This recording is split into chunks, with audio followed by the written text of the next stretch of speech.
दोस्तों, अद्भुत नुक्ते पे आपका स्वागत है। आप देख रहे हैं डॉक्टर विश्वरूप राय चौधरी जी का लेक्चर, जिसमें वो बीपी की सभी समस्याओं के बारे में बता रहे हैं। अगर वीडियो पसंद आए तो लाइक, शेयर और सब्सक्राइब करना मत भूलना। हाय, मैं डॉक्टर विश्वरूप राय चौधरी। उनके कुछ सवाल हैं और मेरे जवाब। पहला सवाल, ये सारे सवाल ब्लड प्रेशर से जुड़े हुए सवाल है। पहला सवाल है, आप डायबिटीज़ को बीमारी नहीं मानते, क्या बीपी के साथ भी ऐसा ही है? एग्जैक्टली ऐसा ही है। मैं आपको एग्जांपल से एक्सप्लेन करता हूँ, 1 मिनट लगेगा समझने में आपको। एक पेशेंट जैसे ही वो डॉक्टर के ऑफिस में जाता है, जैसे ही वो डॉक्टर को देखता है, उसका ब्लड प्रेशर बढ़ना शुरू हो जाता है। जितना बूढ़ा डॉक्टर उतना ज़्यादा ब्लड प्रेशर, जितनी सारी डिग्रियां उतनी ज़्यादा ब्लड प्रेशर और बढ़ जाती है। जितना बड़ा हॉस्पिटल, जितना महंगा हॉस्पिटल, मानो कि ब्लड प्रेशर और बढ़ जाता है। तो वो जो ब्लड प्रेशर है वो उस पेशेंट का अपना एक्सेस ब्लड प्रेशर नहीं है, that is because of the doctor itself. और जैसे ही वो हॉस्पिटल से बाहर निकलता है, ब्लड प्रेशर दोबारा नॉर्मलाइज हो जाता है। इसे कहते हैं मेडिकल भाषा में व्हाइट कोट सिंड्रोम। और ये देखा कि 80% पेशेंट्स जो प्रेजेंटली दवा ले रहे हैं, उनका जो बढ़ा हुआ ब्लड प्रेशर होता है वो दरअसल व्हाइट कोट सिंड्रोम का शिकार है, ना कि इन रियलिटी वो ब्लड प्रेशर के पेशेंट्स हैं। सो 80% लोग आप में से जो लोग दवा ले रहे हैं, एक्चुअली आपको दवा की आवश्यकता ही नहीं है, वो सिर्फ मोमेंटरली होता है। आपका अगला सवाल है, बीपी बढ़ना ज़्यादा खतरनाक है या कम होना? कैसे समझ आता है कि बीपी कंट्रोल में नहीं है? देखिए, बोथ द वेज। बहुत ज़्यादा होगा तो भी दिक्कत आ सकती है, बहुत कम रहेगा हमेशा तो भी दिक्कत आ सकती है। अब बहुत ज़्यादा कितना होता है? 160/100 से नीचे कुछ भी है तो वो बहुत ज़्यादा नहीं मानेंगे। हाँ, 160/100 लगातार रहता है, घर पे भी, हर मौके पे भी, तो उसे ज़्यादा बोल सकते हैं। सिमिलरली 100/60 तक ओके है, उससे नीचे लगातार रहता है तो वो कम बोल सकते हैं। लेकिन यहाँ भी जैसा आपने पूछा है कि कैसे पता चलेगा बीपी ज़्यादा है या कंट्रोल या कम है? जब आपको डिस्कम्फर्ट होगा, हेडेक होगा, लेथार्जिक होगा, वीकनेस होगा, तो ये सारे इंडिकेशंस हैं कि blood pressure is not in the right place.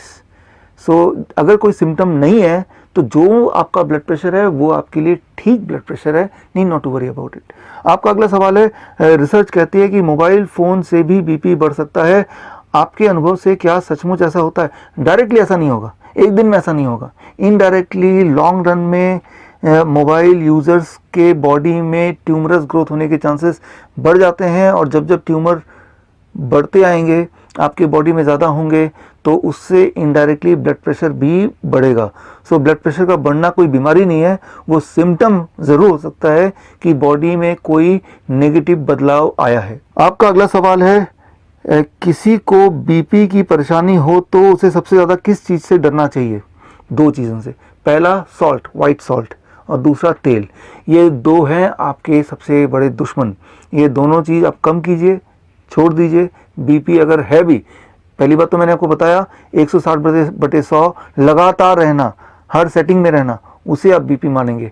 आपका अगला क्वेश्चन है, गुस्से में बीपी बढ़ना एक मुहावरा या व्यंग्य की तरह लिया जाता है, क्या गुस्से लोग बीपी का ज़्यादा शिकार होते हैं? देखिए, गुस्से में, आंसर इज यस। गुस्से में रहेंगे तो आप का बीपी उससे बढ़ता है। एक्चुअली गुस्से में रहने से, जब हम गुस्से में होते हैं तो बॉडी स्ट्रेस हार्मोन प्रोड्यूस करता है। स्ट्रेस हार्मोन जो है वो हमारी बॉडी को प्रिपेयर करता है इमरजेंसी सिचुएशन को हैंडल करने के लिए। लेकिन अगर हम लगातार गुस्से में रहेंगे तो स्ट्रेस हार्मोन की मात्रा इतनी बढ़ जाएगी, एंड स्ट्रेस हार्मोन जब ज़्यादा होगा, दैट में lead to high blood pressure. So ये सही बात है, गुस्सा contributes to high blood pressure and that may contribute to heart attack, brain stroke etcetera.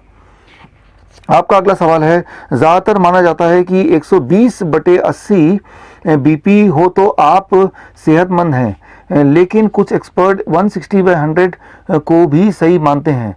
इतना अंतर क्यों और स्टैंडर्ड वैल्यू क्या है? देखिए, 1993 से पहले JNC, जॉइंट नेशनल कमेटी की जो रिपोर्ट थी 1993 तक, वो था 160/100। यानी कि किसी भी इंसान का ब्लड प्रेशर 160/100 से ऊपर होगा तभी उन्हें दवा दिया जाता था। लेकिन उसके बाद JNC 5 आया, और अभी प्रेजेंट की बात आपने लिखा है 120/80, पहले 90 आया, उसके बाद 150, 120/80 तक पहुंच गया। सो धीरे धीरे ये वैल्यू कम होती जा रही, कम होती जा रही है। ये कोई अचंभे की बात नहीं होगी कि इस साल के अंत तक आप देखेंगे कि स्टैंडर्ड 120/80 से कम होकर 115/75 ही रह गया। बोलने का मतलब ये है कि धीरे धीरे under the influence of pharmaceutical company ये जो आंकड़े हैं ये स्क्वीज होता जा रहा है, और जैसे जैसे आंकड़ा स्क्वीज होता जा रहा है क्या हो रहा है, वैसे वैसे ऐसे लोग जो ब्लड प्रेशर की दवा जिनको रिकमेंड की जा रही है उनकी तादाद बढ़ती जा रही है। ऑल्दो दे आर हेल्दी, लेकिन सिर्फ कागज़ में दिखाया गया है, साबित किया गया है कि आप एक पेशेंट हैं। सो एक्चुअल वैल्यू जो है जिसको आप रेफरेंस मान सकते हैं वो है 160/100। अच्छा, ये आप मेरी बात मत मानिए, इसके लिए आप रेफर कीजिए कॉक्रेन डेटाबेस 2018। कॉक्रेन डेटाबेस 2018 की रिपोर्ट ये कहती है अगर किसी का ब्लड प्रेशर 160/100 से नीचे ऑलरेडी है तो उसे दवाई देने से कोई फ़ायदा नहीं है, दवा देके ब्लड प्रेशर को और घटाने से फ़ायदा की जगह नुकसान है। हाँ, अगर पेशेंट का या किसी भी इंसान का ब्लड प्रेशर 160/100 से ऊपर है और लगातार है, तभी वो असली हकदार है दवाओं का या लाइफस्टाइल को चेंज करने का। सो 160/100 is the authentic point of reference, और ये साबित किया है कॉक्रेन कोलैबोरेशन 2018 की रिपोर्ट में भी। आपका अगला सवाल है, डायबिटीज़ कंट्रोल की तरह क्या खाने पीने की आदतों का कोई फार्मूला है जिससे हर कोई अपना बीपी कंट्रोल कर सके? फार्मूला है बहुत ही आसान। पहली चीज़, क्या नहीं लेना है। याद रखिए, कोई भी चीज़ जो एनिमल से आती है, जानवरों से आती है, उसे परहेज, उसको नहीं लेना है। जैसे डेयरी प्रोडक्ट है, एनिमल फूड है, चिकन, मटन, फिश, अंडा, ये सब चीज़ नहीं लेना, पहली चीज़। दूसरा, नमक और तेल, मैंने पहले ही बताया। एक्चुअली नमक क्या करता है, नमक आपके बॉडी में पानी को स्टोर कर देता है, और जितना ज़्यादा पानी स्टोर होगा उतना ब्लड प्रेशर बढ़ेगा। तो इन चीज़ों को हटाना है। दो चीज़ ज़िंदगी से हटानी है और दो चीज़ जोड़नी है। वो क्या जोड़नी है? बहुत ही सिंपल बात है। पूरे दिन भर में आपको ये देखना है कि आपके पूरे डाइट का कम से कम 50% पार्ट फ्रूट्स एंड वेजिटेबल हो, फ्रूट्स एंड रॉ वेजिटेबल। मानो पूरे दिन भर में आप 2 kg खाना खाते हैं तो क्यों ना 1 kg सिर्फ फल और सब्जी हो, कच्ची सब्जी, सलाद जिसे कहते हैं, राइट। अगर ये कर लें तो आपका ब्लड प्रेशर अगर 160/100 से ऊपर रहता है तो वो रह नहीं सकता। It will take only 3 days, 72 hours to get back to the normal blood pressure without medication. यहाँ अगला क्वेश्चन है, हम भारतीय नमक भी खूब खाते हैं और चर्बी पर भी कंट्रोल नहीं करते, ऐसे में बीपी कब और कितना खतरनाक बन जाता है? ऐसे में बीपी बहुत खतरनाक बन जाता है। एक्चुअली क्या होता है, जैसे मैंने बताया, नमक पानी को रिटेन करता है और आपका बॉडी फूलता जाता है, that is a excess water retention. और एक्सेस वाटर से सूजन होने लगती है, किडनी फेल होने लगता है, हार्ट ठीक से काम नहीं करता है, आपके बॉडी के हर ऑर्गन पर बहुत ही बुरा प्रभाव पड़ता है। आप एक्सपेरिमेंट करके देखिए, 3 दिन के लिए आप नमक छोड़ दीजिए, आप देखेंगे आपका वेट भी करीब 3 kg या 1.5 से 3 kg आपका वेट घट जाएगा। तो वो जो घटा वेट है वो फैट बर्न नहीं हुआ, वो आपकी बॉडी में जो एक्स्ट्रा वाटर था वो गायब हो गया। अब साथ में आप अपना ब्लड प्रेशर देख लीजिए, वो भी आपको कम मिलेगा। सो यानी कि वो जो एक्स्ट्रा वाटर था वो आप ढो रहे थे, वो आपके बॉडी के लिए, हार्ट के लिए, इवन लंग्स के लिए, किडनी के लिए बहुत बड़ा बर्डन था। सो यही मैं बोलूँगा कि नमक को आप ख़त्म कीजिए। कैसे? एक याद रखिए बात, बहुत ही सिंपल। इंसान का बना हुआ कोई भी वस्तु में नमक खूब होता है, सोडियम बहुत ज़्यादा होता है, बिस्किट है, ब्रेड है, कोई भी पैक्ड फूड है। और भगवान के बने हुए किसी भी वस्तु में सोडियम, नमक बहुत ही कम होता है, जैसे fruits and vegetables, nuts, seeds, green leaves. So आप कोई भी चीज़ जब खाएं तो अपने आप से पूछिए, ये भगवान ने बनाया या इंसान ने बनाया? भगवान ने बनाया तो फ़ौरन खा लीजिए, उसे कुक करने की आवश्यकता नहीं है। ऐसा कर पाएंगे तो आपकी बीपी अगर बढ़ी है तो घट जाएगी, और बढ़ी नहीं है तो बढ़ेगी नहीं। अगला क्वेश्चन यह है, क्या बच्चों को भी बीपी की समस्या होती है? बच्चों को बीपी की समस्या होती है, डेफिनेटली होती है। अगर हाँ तो किस उम्र से और किन बातों का ध्यान रखना चाहिए? करीब 15 साल, 16 साल। उससे पहले बॉडी क्या करता है, बॉडी का एकोमोडेटिव मैकेनिज्म है, डाइवर्जन मैकेनिज्म है, जिसकी वजह से वो सॉल्ट कितना भी खाएंगे, चर्बी कितना भी खाएंगे, उसके बाद भी ब्लड प्रेशर एक पर्टिकुलर रेंज के अंदर ही रहेगा, because it will contribute to something else, right. वो बर्डन करेगा हार्ट पे, हार्ट और बर्डन करेगा किडनी पे ब्लड प्रेशर को मेंटेन करने के लिए। लेकिन 16 साल के बाद ये मैकेनिज़्म बॉडी का धीरे धीरे एकोमोडेटिव जो मैकेनिज़्म है वो कम होने लगता है। As a result of that 16 साल के बाद भी बच्चे बीपी के पेशेंट बनना शुरू हो जाते हैं। बीपी का पेशेंट मतलब ब्लड प्रेशर हाई 160/100 से। लेकिन ब्लड प्रेशर एक सिम्टम है, वो कोई बीमारी नहीं है। ब्लड प्रेशर ज़्यादा का मतलब ये है कि बॉडी में कुछ गड़बड़ है। मैं आपको उदाहरण से समझाता हूँ। ये पाइप है, ये मैं वाटर में फिट कर देता हूँ, टैप में फिट कर देता हूँ, मान लो ये पाइप, और पानी यहाँ से बह रहा है। अब वाटर का प्रेशर है पानी पाइप के अंदर। अब पाइप को अगर मैं दबा दूंगा तो यहाँ वाटर प्रेशर बढ़ेगा या घटेगा? बढ़ जाएगा, वाटर प्रेशर बढ़ जाएगा। डायमीटर जैसे जैसे पाइप का घटेगा वैसे वैसे वाटर प्रेशर बढ़ेगा। Clear? Less diameter of the pipe more water pressure. यही बात है, यही बात हमारे बॉडी के ब्लड वेसल्स में भी है। हमारे बॉडी का जो ब्लड वेसल है वो लगभग 1 लाख किलोमीटर तक है, और वो पाइप की तरह है, यहाँ पे पानी की जगह ब्लड फ्लो कर रहा है। और होता क्या है कि अंदर ब्लॉकेज हो जाते हैं। जैसे जैसे ब्लॉकेज होता है तो डायमीटर कम होने लगता है। जैसे जैसे डायमीटर कम होने लगता है सो ब्लड प्रेशर बढ़ने लगता है, ब्लड प्रेशर बढ़ जाता है। सो जब भी ब्लड प्रेशर ज़्यादा होगा किसी का लगातार, इसका मतलब उसके बॉडी के अंदर, पूरे बॉडी में हज़ारों जगह पे ब्लड वेसल्स के अंदर छोटे छोटे ब्लॉकेजेस हैं। और वो कई सारे जब ब्लॉकेज बन जाते हैं तो बॉडी एकोमोडेट करने के लिए, ब्लड सर्कुलेट करने के लिए ठीक से ब्लड का प्रेशर ऑटोमेटिकली बढ़ा देती है। सो ब्लड प्रेशर प्रॉब्लम नहीं है। प्रॉब्लम यह है कि बॉडी में इंडिकेशन है कि बहुत सारे छोटे छोटे ट्यूमरस ग्रोथ है या ब्लॉकेजेस हैं।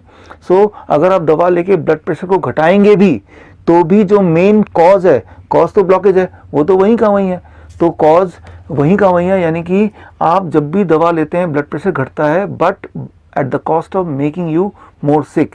आपके हार्ट को कमज़ोर करके मेडिसिन आपके ब्लड प्रेशर को घटाती है, ना कि उस ब्लॉकेज को हटा के। लेकिन अगर आप अपने 50% डाइट भी फ्रूट्स एंड वेजिटेबल का कर दें, कच्ची सब्जी और फल का कर देंगे 50% डाइट, तो धीरे धीरे ब्लॉकेज कम हो जाएगा। करीब 1 महीने से 3 महीने में। कैसे पता चलेगा ब्लॉकेज कम हो गया? बड़ा सिंपल, आपका ब्लड प्रेशर नीचे आने लगेगा, आपकी एनर्जी लेवल बढ़ने लगेगी, आपका एक्सेस वाटर रिटेंशन कम होने लगेगा, आपके बॉडी में जो सूजन रहता होगा तो वो गायब हो जाएगा। ये सारे इंडिकेशन है। अगर आप सीढ़ियों में चढ़ेंगे तो किसी को एंजाइना था तो एंजाइना नहीं रहेगा। तो ये सारे इंडिकेशन है। अब अगला आखिरी सवाल आपका है, 10वां सवाल। आप बीपी की दवा कंपनियों और बाजार का फैलाया हुआ डर कहते हैं, ऐसा क्यों? देखिए, ब्लड प्रेशर की जो दवा है, जैसे ही आप लेंगे तो सबसे पहली बात, ब्लड प्रेशर की दवा पे 2 साल तक रहेंगे तो आपका ब्लड शुगर भी बढ़ने लगेगा, कोलेस्ट्रॉल भी अनयूजुअली बढ़ने लगेगा, राइट। तो मतलब एक दवा से 2 और दवाइयाँ आपको अल्टीमेटली लेनी पड़ेंगी। 73% पेशेंट जो ब्लड प्रेशर की दवा लेते हैं वो ब्लड शुगर की दवा भी लेते हैं, कोलेस्ट्रॉल की दवा भी लेते हैं। सो अगर आप जॉइंट नेशनल कमेटी 4 को देखेंगे, उसके सारे मेंबर्स को देखेंगे, उसमें से 70% ऐसे मेंबर हैं जो किसी न किसी बड़े फार्मास्यूटिकल कंपनीज के एजेंट या डायरेक्टर या किसी न किसी प्रेसिडेंट, वाइस प्रेसिडेंट या शेयर होल्डर हैं। सो वो लिस्ट आप खुद भी देख सकते हैं, JNC, joint national committee 4, right. So तो मैं ये बोलना चाह रहा हूँ, ये जो कमेटी बनती है, जो ये डिसाइड करती है, अमेरिकन हार्ट एसोसिएशन की कमेटी या जॉइंट नेशनल कमीशन की कमेटी कि कितना ब्लड प्रेशर होना चाहिए, उस कमेटी में 70% लोग ऐसे हैं जो किसी न किसी कंपनी से, फार्मास्यूटिकल कंपनी से जुड़े हुए हैं। सो उनके इसीलिए जो आउटकम आता है वो 120, पहले 160/100 था, फिर 140 हो गया, फिर 120/80 है। अब बात चल रही, हो सकता है कि इससे भी कम हो जाए। जबकि एक इंडिपेंडेंट एजेंसी जैसे कॉकरेन कोलैबोरेशन मैंने बोला था, उनका पिछले साल का भी रिपोर्ट ये कहता है कि 160/100 से नीचे हो तो वो नॉर्मल है। ज़रा सोचिए, एक तरफ कॉकरेन कोलैबोरेशन 160 अभी भी बोल रहा है और एक तरफ अमेरिकन हार्ट एसोसिएशन या JNC जैसे लोग इसको लगातार घटाते जा रहे हैं, राइट। तो कहीं ना कहीं तो घोटाला है ही। और आप ये पाएंगे जैसे ही आप दवा शुरू कर देंगे, दवा शुरू करने के बाद ब्लड प्रेशर तो कम दिखेगा, लेकिन आपके हेल्थ प्रॉब्लम साथ में जुड़ते चले जाएंगे।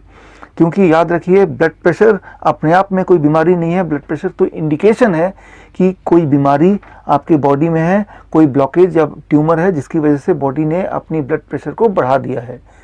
तो एक बीच का रास्ता ये कर सकते हैं, अगर आपको ब्लड प्रेशर घटाना ही है, अपने डाइट का 50% आप फ्रूट्स एंड वेजिटेबल कर दीजिए और animal food and PAT food को छोड़ दीजिए। बस यही आपकी दवा है, उसी से आपका ब्लड प्रेशर मेंटेन हो जाएगा और अगर बॉडी में कोई ब्लॉकेज वगैरह है वो भी चला जाएगा। सो ये आप अपना सकते हैं, जिसमें कोई नुकसान नहीं है। लेकिन एक बात है, अगर इसको अपनाया तो ब्लड प्रेशर एकदम से गिरेगा, तो ब्लड प्रेशर की मेडिसिन आप पक्का ही छोड़ दीजिए, नहीं तो हाइपरटेंशन की जगह हाइपोटेंशन हो जाएगा, वो और ख़तरनाक बीमारी है।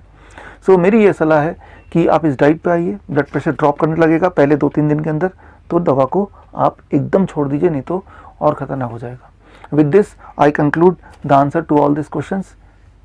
All the best. This doctor Bishur Prasad Chaudhary. धन्यवाद।